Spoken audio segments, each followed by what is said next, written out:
Thank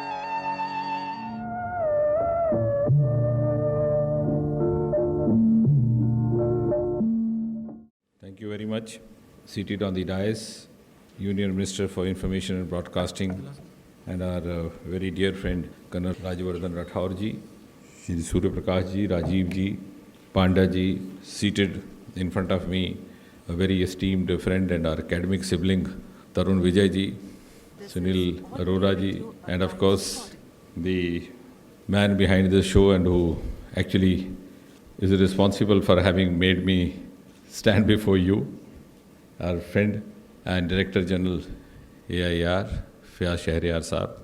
At the outset, I have to thank you for having given me this opportunity to share some of my thoughts and also to learn from you and from this audience of highly enlightened and literate gentlemen and gentle ladies. I look forward to this as a very educative experience, and I'm sure when I go back from here at the end of this brief program, I shall go back wiser than before. I must admit at the outset that when Fayaz Shahryar suggested to me that I could be a speaker, I was rather honestly speaking taken aback, because I do not think my profile is in keeping with these kind of lectures. Though I have been a lecturer all my life, but I was never a student of commerce, finance, political science. All my life a student of science, and that too medical science. But yes, this happens. When I came into the government, I was assigned to deal with atomic energy and space, so I had to start learning physics from ABC, because I had, as a medical student, given up physics after class 10. And then at the most, we were taught only chemistry or biochemistry. And therefore, to an extent, I'm also grateful to Fayaz Shahryar that he forced me into a position where I had to sit down and learn some of the nuances of cooperative federalism, the financial aspects of it, and the political nuances of it. I also feel humbled by the list of the persons that was just spoken out who have been associated with this memorial lecture. C. Rajgopalachari. I don't know how many of us would recall that once, long back, there was a book written by Natwar Singh where he referred to a foreign commentator who said Rajgopalachari was one person who could be head of state in any part of the world. So it's a very tough job and a big responsibility to take a dais which was initiated by Rajaji, as he was affectionately called. And also a great honor to be associated with the name of Sardar Vallabhbhai Patel, whom all of us remember and respect as a person who was responsible for having brought over 565 princely states into the Indian Union and given the Indian Union the kind of format that it exists. And I think nobody else can understand the importance of this better than someone like me who comes from Jammu and Kashmir, about which it is said that had Sardar Patel also been given a free hand to deal with Jammu and Kashmir, the course of events would have been different. But we would not go into that because that's an issue for a separate lecture and a separate seminar. And incidentally, this also happens to be the accession week of Jammu and Kashmir. So therefore, coming directly to the subject assigned to me this morning, I also have to thank for the kind introduction before I start. I think it was a little overstatement by Fayaz when he said intellectual. I myself am not aware what is the definition of intellectual. At least, I hope he is not putting us in the class of those award wapsi wale intellectual.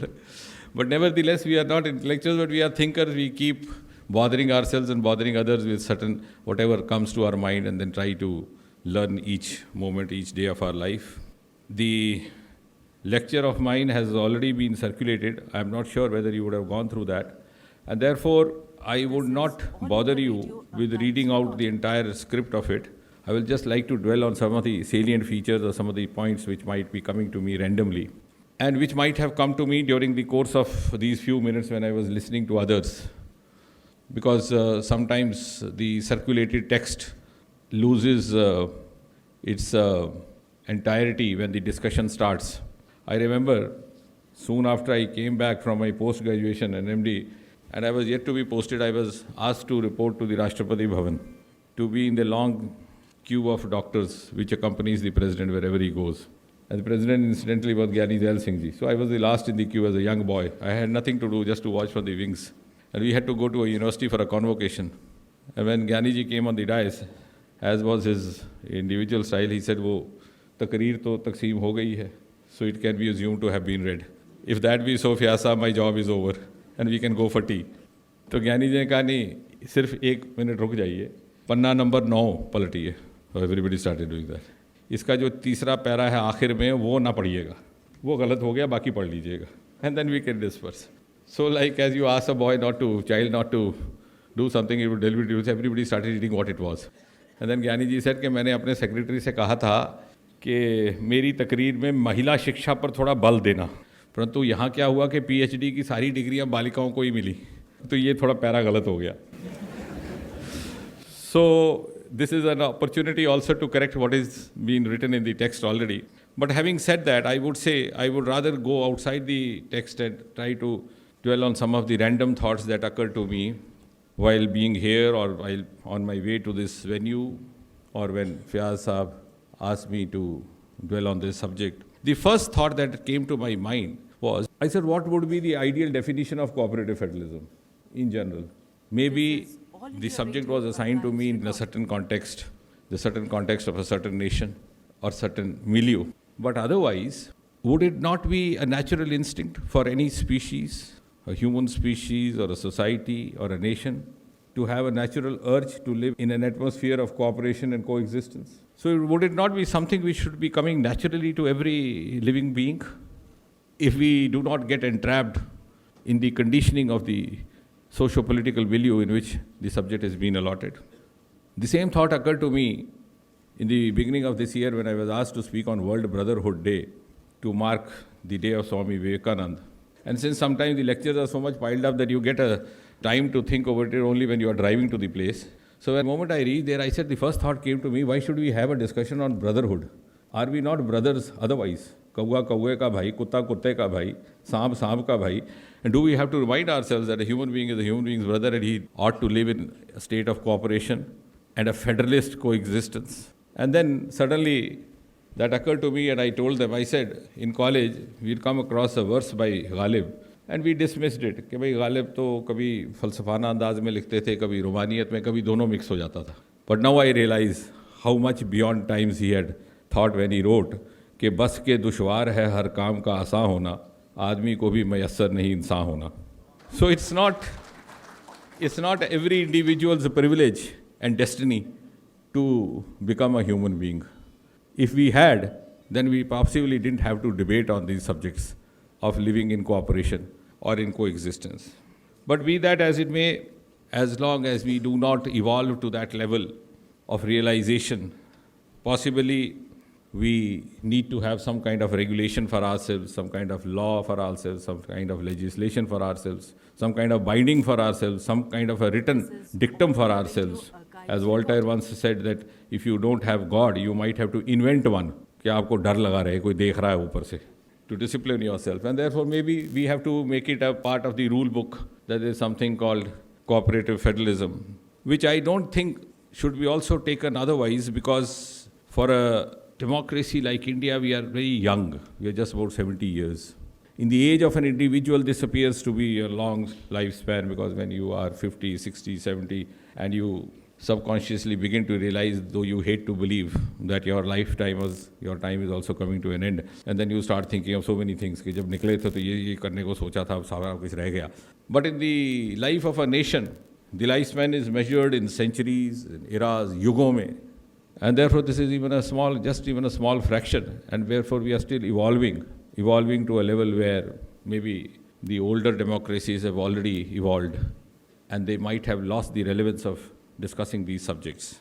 And therefore, our founding fathers, considering the kind of stage of infancy that Indian democracy was, were of course visionaries, all of them in their own right, and they gave us a constitution which gave us this concept of a federation, but they did not consciously give it the nomenclature of a federal state. Maybe considering the requirements at that time, maybe they might have thought that we were still to evolve over a period of time to a stage where other federal states or nations, including United States, had already evolved.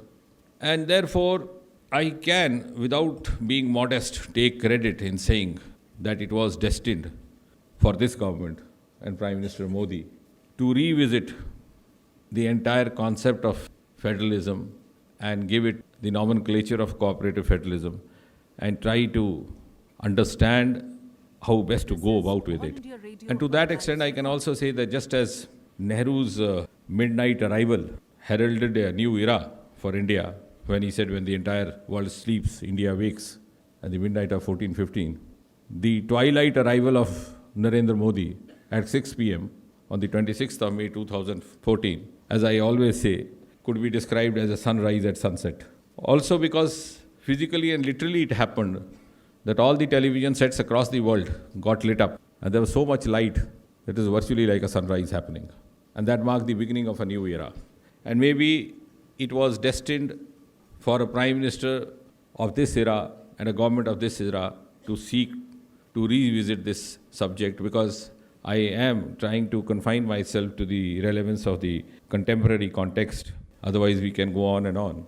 And certainly, therefore, it would also be a compliment to the Prime Minister's vision and his insight, and also to the evolving new nuances and requirements of a 70-year-old nation. On the physical part, I think the three historic steps taken by this government, without sounding to be a government spokesman, which I am not, the setting up of Niti Aayog is one. We may sometimes, out of cynicism or out of our tendency to be a little skeptic about everything new, take time to believe, but I'm sure generations will recall it. Niti Aayog, and second, the devaluation of taxes, and third, the creation of an atmosphere for the introduction of GST, would be some of the measures, the impact of which would be realized on a larger canvas in the years to come, and which would form an inherent part of what we describe as cooperative federalism in the modern times and era, where the economic constraints and economic realizations predominate over everything else. As far as the Niti Aayog is concerned, it had been realized for several years now. Many of the opinion makers had written. There were also write-ups appearing from time to time that Planning Commission had possibly disgraced its earlier role, which is without challenging the wisdom of those who had established it, because maybe it was required at that time. And therefore, Planning Commission had possibly disgraced its role of primarily being a think tank. And there was also opinion coming from the states that, at least in the economic part, the routing of grants in aid was being managed by the Planning Commission more than it should have. And therefore, the reincarnation of this commission in the form of Niti Aayog was meant to encourage more of cooperation among the various federal states through a structured initiative, or a structured sport, I would say, and be to accommodate the diverse opinions of the various states, and also to deepen their engagement in the affairs of the nation, the affairs of the state, which I think nobody could have understood better than someone like Narendra Modi, who had himself been a chief minister, with the center being run by a different party for almost 15 years. And therefore, Niti Aayog also paved the way for the formation of a governing council, which, unlike in the Planning Commission, included the chief ministers, the governors, the administrators of the various union territories, and therefore gave it a greater leverage for comradeship, for participation. And then went beyond that to form subgroups. Now we have subgroups on some of the flagship programs headed by certain chief ministers, certain governors, like for example, you have one for the Swachh Bharat. So the decision making and the conclusion making was not entirely left to the center. And a beginning has been made, which is of course too early. It will evolve as we move ahead. The second important decision, I think, which would also go in with the endeavor for promoting this federalism through mutual cooperation, is the arriving at a consensus to bring about the GST. The mere slogan of one nation, one tax itself carries a lot of symbolic significance. It tends to bind us in a single cord. And of course, it is a provision to provide a unified common national market by integrating the various taxes by the center and state, as we all know, taxes as well as levies. And there too, for decision making, we have a GST council, of which all the finance ministers of the different respective states are members, with the union finance minister being its head.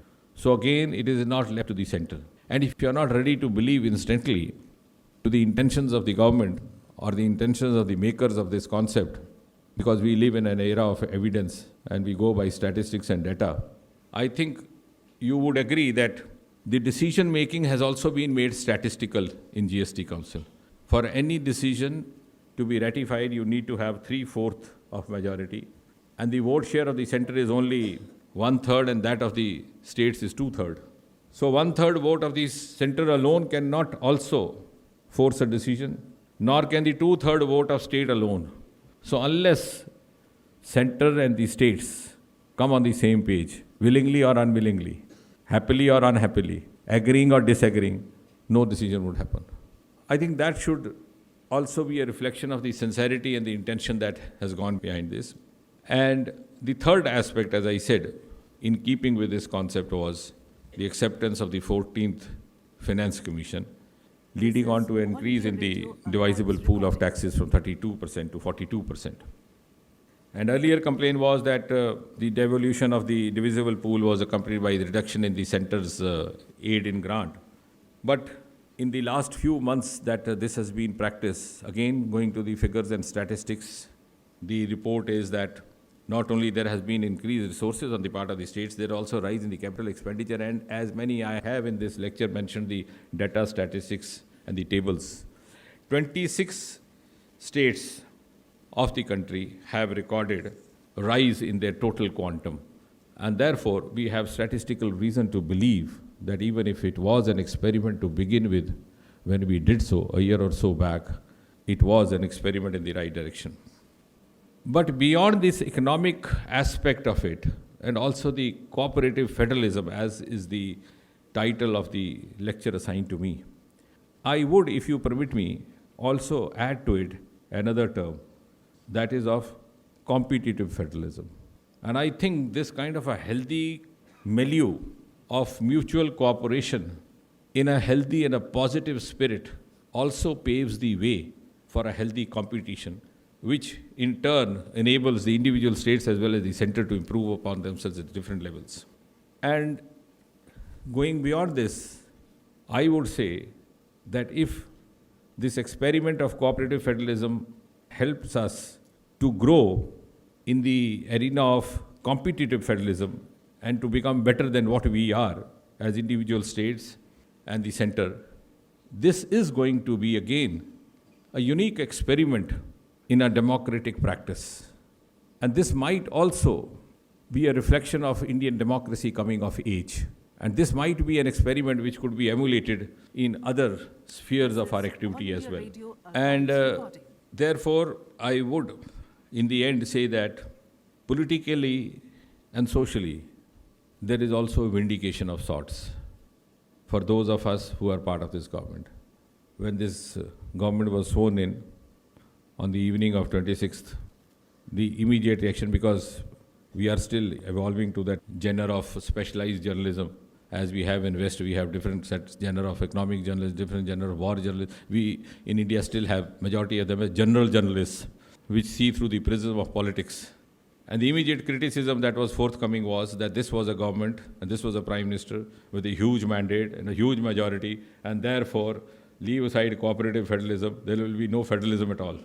And this will be an authoritarian government. And there was so much of apprehension and bias, and people had already started looking at some of the critic friends of ours. And as someone who's also MOS and PMO, a question often asked was, don't you think PMO has become authoritarian? And my standard answer would be no, PMO has become PMO, which it was not for the last 10 years.